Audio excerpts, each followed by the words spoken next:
Internal Revenue Service IRS Tax News. Tips for taxpayers who need to file a new W-4. IRS Tax Tip 2020-109, August 26, 2020. All taxpayers should review their withholding annually. They can use the IRS Tax Withholding Estimator, there's a link to that here, to check and make sure they're not having too little or too much federal tax withheld. So the IRS with the Withholding Estimator is going to kind of a projection tool that will help you to make a projection. So remember, 2019 tax return was pushed out. It was due on April 15th. It was pushed out to July 15th. So you may have filed that recently and or have put it on extension. You may have put it on extension until October 15th. And then, of course, the 2020 tax return is going to be due next year in 2021 by April 15th. So once you look at your 2019 tax return, then you might say, okay, did I get a refund or do I owe money? Is it substantial in either direction? Which would be your first indication, if it is, that you may want to adjust your withholdings for 2020. Why do you adjust your withholdings? Because the IRS wants their money during the year. So if you were to simply pay them when you file the tax return for 2020 and 2021, then they would charge you penalties and interest for late payment at that point in time. To avoid penalties and interest, you want to pay them as you go. So if you owed money in 2019, it's likely that your withholdings are wrong, and you want to use this estimator tool to figure out what kind of catch-up withholdings you may be able to put in place this year in the end of the year to kind of catch up to make sure that you have enough to not be subject to penalties and interest for late payments. So if you owed money in 2019, that's your first indication that you want to do this. Now, obviously, this year has a lot of differences than the prior year as well.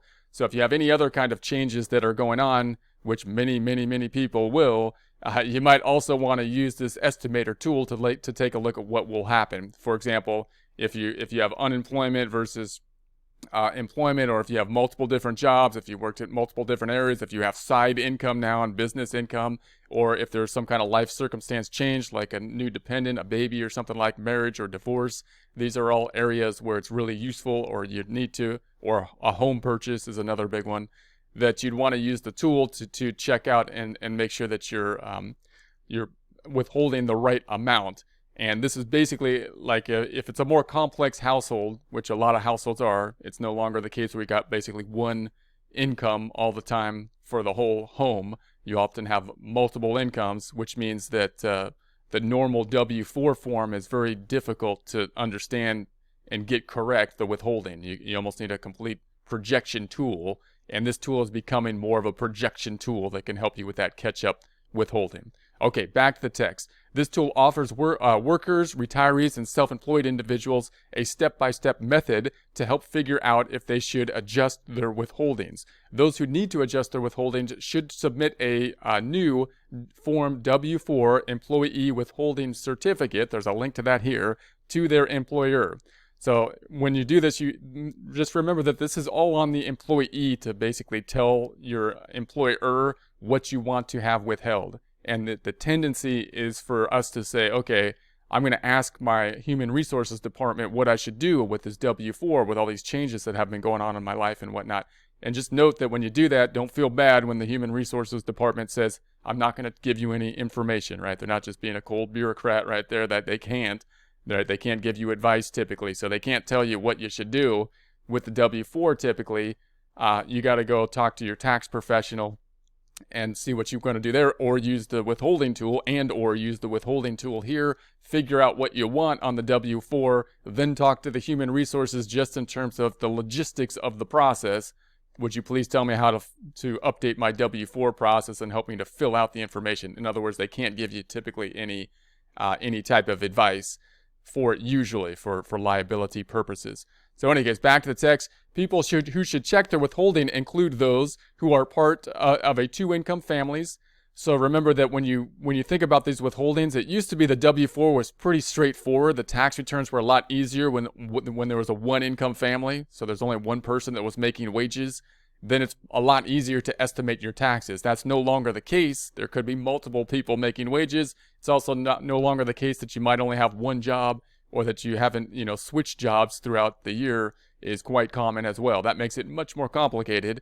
to estimate what the withholdings should be, and you got to kind of use a tool to do that. So if there's multiple people earning money in the family, it's very likely that your withholdings are not correct, right? They're not sufficient in one way or the other. Working 2 or more jobs, or who only work for part of the year. So if you work 2 or more jobs, again, you have the same kind of situation. The W-4 is often going to be messed up because it only knows the income from one job, so it doesn't know the other jobs that you're going to be working at. If you work part-time during the year, then notice the withholdings were estimated as if you're going to work the entire year, and you only worked part of the year, so that means that the withholdings are going to be kind of wrong, and you're going to have to go in and basically make any adjustments for that. In that case, it might be the case that you've over withheld, most likely, if you worked part of the year, because they would have made withholdings based on your income being higher as if you worked the entire year. But in any case, with children who claim credits such as the child tax credit, so the child tax credit is a refundable credit, so it's a large credit and could have a significant impact on the tax return. With elder dependents, including children age 17 or older, who has itemized deductions on their 2019 tax return.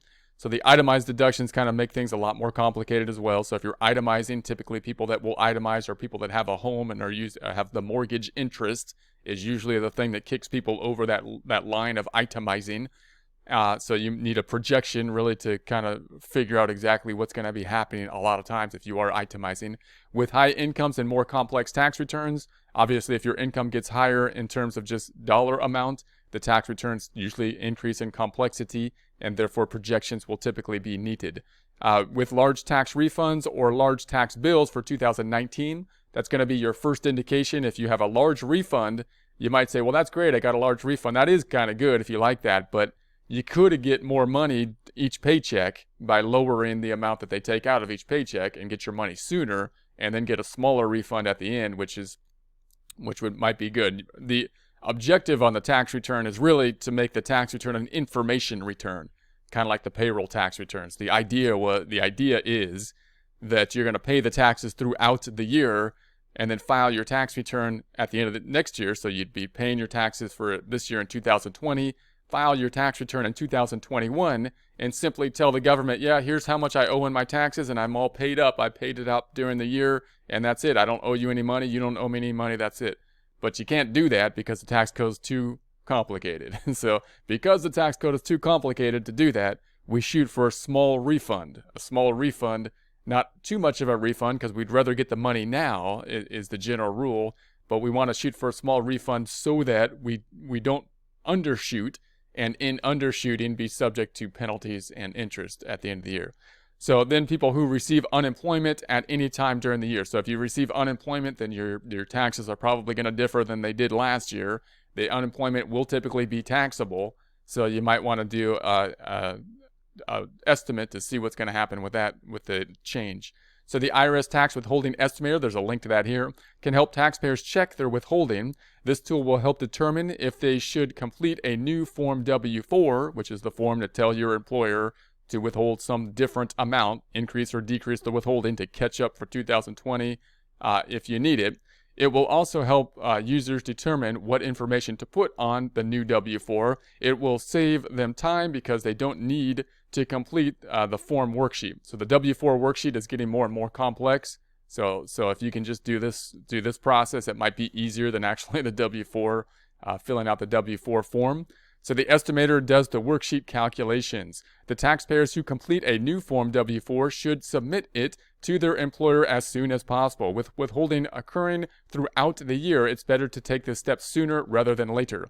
So the sooner you do it, the more time you have in order to take the withholdings out. So if you have to do catch-up withholdings, you want to start it soon so that you get more of your money per paycheck. Otherwise, it's going to take a bigger bite out of your paycheck in order to do a catch-up withholding the later it is in the year.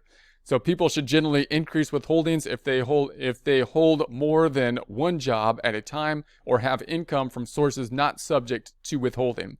So notice that if you have 2 jobs, it used to be quite likely that the withholdings are not calculated correctly, because when you combine those incomes together, or if you have a spouse that has a job and they combine the income together, you're going to be in a higher tax bracket than you otherwise would if you only had one income. So it's quite likely then that the withholdings are too low in that situation, and you need to adjust for that.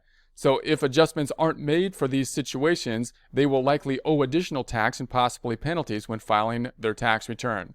That is the objective, to avoid penalties and interest that the IRS will be issuing for late payments. On the other hand, people should generally decrease their withholding if they are eligible for income tax credits or deductions other than the basic standard deduction. So, you can always decrease it and get more of your money back if you're going to get a big refund. You can lower that refund and get more of your money now by lowering the withholdings. Having the most recent pay statement, information for other income sources, and the most recent income tax return can help taxpayers use the withholding estimator to figure out their current withholdings. So when you go into the withholding estimator, you want your paycheck stub most likely, prior year tax return. So if you filled out 2019, you want to have that in front of you, and your paycheck stub. The paycheck stub will have on it both your current period pay, the current withholdings you've taken from it, so the federal income tax is what you're looking for, FIT, the amount that was taken out. It will have that for the current period and for the year to date at that point in time, which will help you to estimate what you need to do for the rest of the year. They may also need to adjust their state or local withholdings. They can contact their state's Department of Revenue. There's a link to that here, or a link to an IRS resource for it here to learn more. And there'll be a link to this in the description.